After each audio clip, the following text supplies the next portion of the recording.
look forward to him actually successfully implementing. There is no reason to believe that Donald Trump this time around is not going to be able to follow through with a lot of these promises. Yes, it goes hand in hand with how he wants to use the Alien Enemies Act to turbocharge deportations. Trump is promising deportations under the Alien Enemies Act of 1798. Former President Donald Trump, whose bid for the White House has been dominated by his increasingly hardline anti-immigration rhetoric, is vowing to use an obscure centuries-old law to expedite the removal of undocumented immigrants from the United States.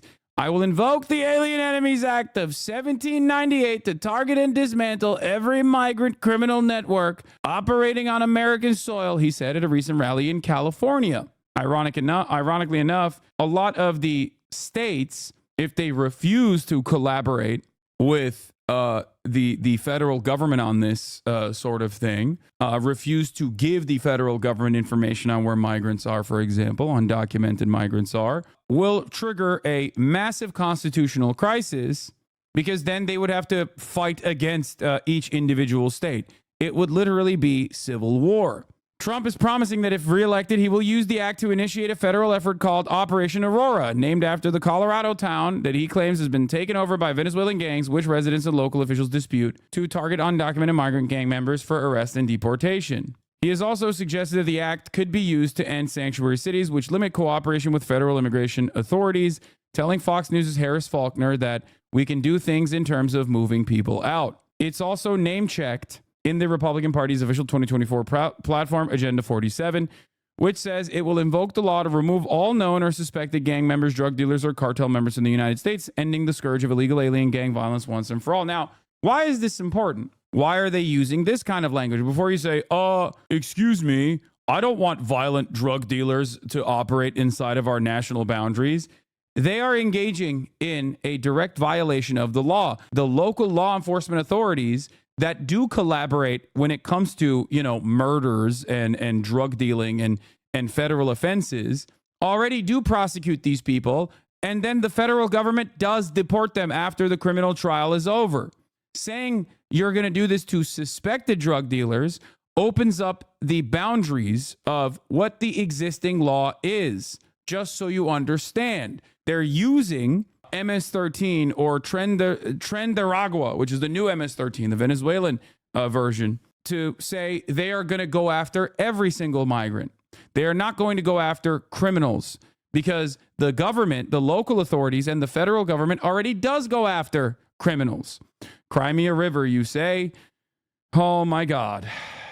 For a lot of people that have completely checked out, I think, of hoping that anything good will happen, they are just running on fumes, okay? They're angry. They don't know what the fuck they're angry about. And they are specifically saying, no, it's good. Let's just punish those who are even less fortunate than we are.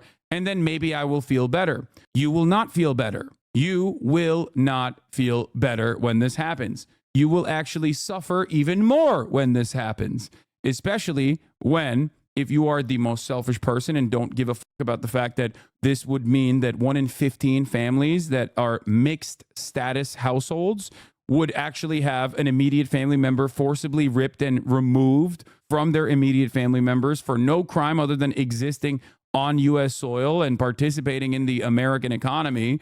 If you don't care about the inhumanity of that situation, you will care when your economy is imploding. It is ironic that so many people said they are voting for Donald Trump because of food prices, not realizing that undocumented migrants are responsible for damn near the entirety of America's agricultural production. This is precisely the reason why when Donald Trump uses the Bracero program, or Operation, WB, won't say it, okay, that's what it was called, when he hailed that as a fantastic, thing to do that he was going to bring back in a big way, right, under the Eisenhower administration, the American government engaged in mass deportation of 1.2 million, I believe, if not even more than that, mass deportation of 1.2 million people of Mexican background, including but not limited to American citizens of Mexican descent, for the record. And in that process, Texas and many other places that relied on Mexican labor, farmhands, and the like, were actually openly defending through violent means against the federal government their fellow laborers. Things will change very quickly when you start recognizing that this is going to genuinely destroy American agricultural production. Did Hassan just say a slur?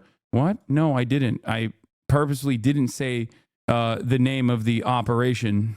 Estimated 350,000 to 1 million deported, up to 60% of Americans. I'm sure the real number is way higher than 1 million. Those agricultural production facilities took the risk of hiring illegal immigrants, knowing that they may get deported for violating the law due to illegally immigrating here.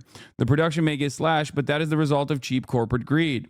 Yeah, the problem is there is no way to fill this role. You understand that, right? The real solution is not to forcibly remove millions of people that are participating in the economy in very meaningful ways, in much more meaningful ways than you, I'm loco. Okay, the solution is to document these people and allow them to participate in even more meaningful ways in the American economy and allow them to actually demand fairer wages, for example.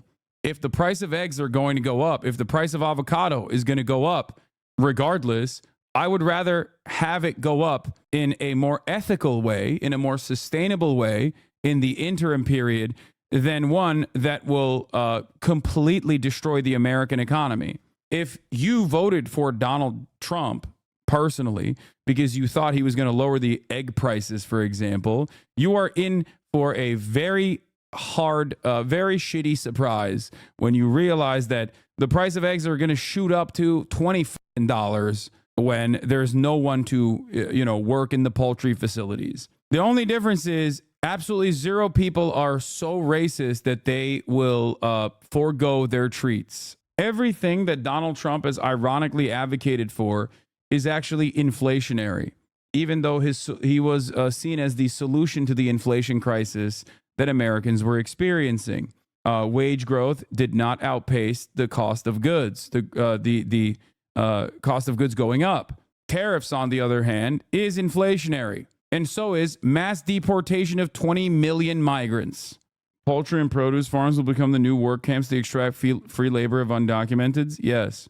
Let me take the second part of your question first, Savannah. How much would it cost? The answer is a lot of money, but we can't get super specific because it's not clear how much. There's one estimate that suggests it could be something like $90 billion a year. That's from an immigration rights group, which also questions the impact to the economy more broadly, saying that the annual GDP could take a hit because of the removal of workers, especially in the construction and hospitality industries. But President-elect Trump and his allies have argued this issue is so important. It was so central to his campaign that it goes beyond cost. Mr. Trump, remember, told NBC News right after the election that there's no price tag on this because there's no choice other than to do it. He would need Congress to approve the money he needs. But remember, both the House and the Senate will be in Republican control next year. No price tag. Has any Democrat ever said anything like that ever? Why is this what is essential but not healthcare? What is wrong with the Democrats? I hate it. Yeah.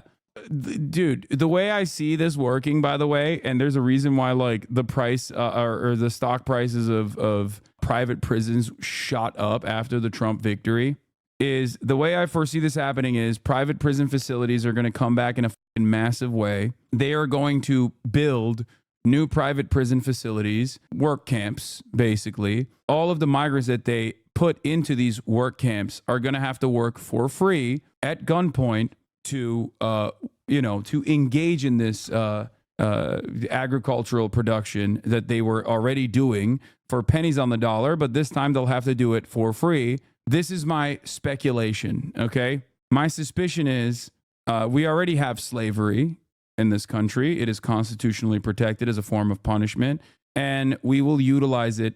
Slavery is illegal? No, it's not. Slavery is very much legal, please. The 13th Amendment that is supposed to abolish slavery actually still maintains slavery as a legal form of punishment. It is still absolutely legal. It's legal in virtually every state. California, as a matter of fact, just reconfirmed its legal status in a ballot measure. California voted to keep slavery as a legal form of punishment 2 weeks ago. For the record, before people say, what are you saying about agricultural workforce? What do you mean about agricultural workforce? Immigrants in American farms. In 2019, more than half of all hired farm workers in the United States were immigrants, or roughly 450,000.